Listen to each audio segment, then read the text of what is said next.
জুবিনদাৰ সোঁৱৰণত মৃত্যু এক নিষ্ঠুৰ বেদনাদায়ক শোকৰ ঘটনা, যাক তুমি সহজতে জয় কৰিলা।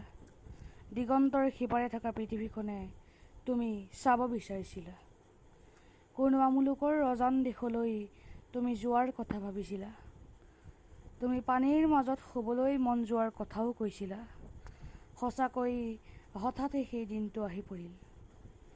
পাখি মেলি তুমি উৰি গলা, য'ত তোমাৰ সলিল সমাধি ঘটিল।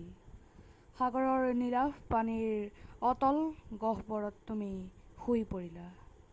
সাগৰৰ বিশালতাই তোমাৰ বিশালতাক সাৱটি ল'লে। তোমাৰ নিষ্প্ৰাণ নিথৰ দেহটিক নোৱাৰে চাব অনুৰাগীসকলে, নোৱাৰে সহ্য কৰিব অসমবাসীয়ে। কিয়নো তুমি অসমীয়াৰ হিয়াৰ আমঠু। অসম আকাশৰ ধ্ৰুৱতৰা তুমি। তুমি অসমৰ গৌৰৱ। তুমিয়েই অসমৰ গৰিমা। তুমি য'তে আছা শান্তিত থাকা, এই কামনাৰে দিলোঁ বিদায়। অশ্ৰুৰ বাহিৰে দিবলৈ একোৱেই নাই। তোমাৰ প্ৰতিভা, তোমাৰ সৃষ্টিক অসমবাসীয়ে ৰাখিব জীয়াই।